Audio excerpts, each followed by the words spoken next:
Hey, this is Jason. And this is Travis, and we're the QBs on wheels. The NFC South. Well, yeah, I was gonna say, pretty sure we know who you're going with. We got the New Orleans Saints, the Atlanta Falcons, the Carolina Panthers, and the Tampa Bay Buccaneers. I'm gonna let you take this one. All right. Well, I'm gonna start with Carolina first. Their preseason game against the Patriots, Cam Newton hurt his leg, so he's once again not 100%. Which he is. He can do some damage, but I wouldn't have picked them anyway. Um, Tampa Bay, they need some, and I don't know. I don't even know if Jesus can help them, but they need some. And God, the New Orleans Saints scare me, man. They're a very good team, man. But I got to go with Atlanta, and it's not just because I'm an Atlanta fan. It mostly is, but I gotta say, last year, and I know there's no excuses in football, but last year, what was it? Starting players on our offensive team, and I think three or four on the defensive team were hurt 90% of the season. So I don't know, man. I think we got a shot, and the Falcons play amazing against New Orleans, so we could easily take two games. They usually split it up 1-1, but we could easily take two games. So I am going to go with the Atlanta Falcons on this one. All right. Well, ESPN went with the Saints, and unfortunately, bro, I have to agree. I think that here's my caveat. Drew Brees is the heart and soul of that team. Drew Brees is probably going to retire, become mayor of the city, then governor of the state, and then they will just carry him around on their shoulders until he dies. I wouldn't doubt it. Maybe even longer. But no, they love Brees.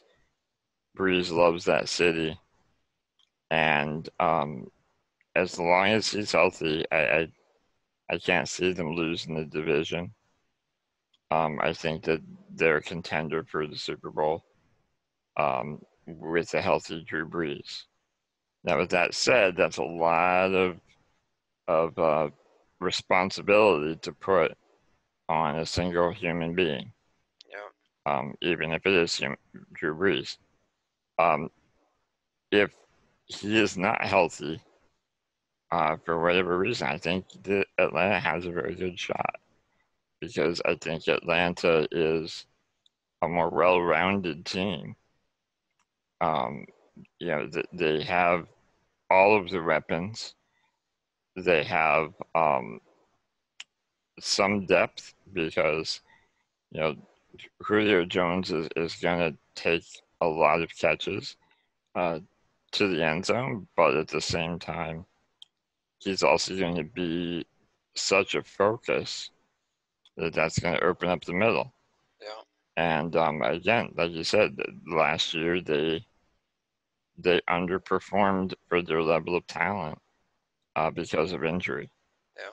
So I think that it's going to come down to whoever is healthiest, whether it's Drew Brees or the Falcons' defense is a little iffy to me. Yeah, they are.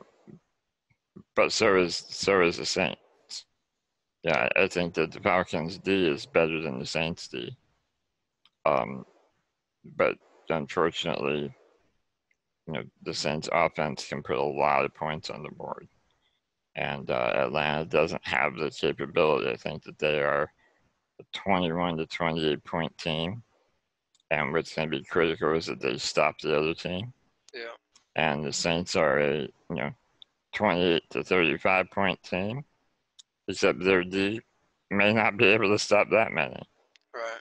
Um, it, the Uh, best player on the defense of the Saints is Drew Brees because yeah. he's really good at controlling the football and eating up the clock. And so as long as he's there, the defense, unfortunately, just isn't on the field long enough to be their weak point.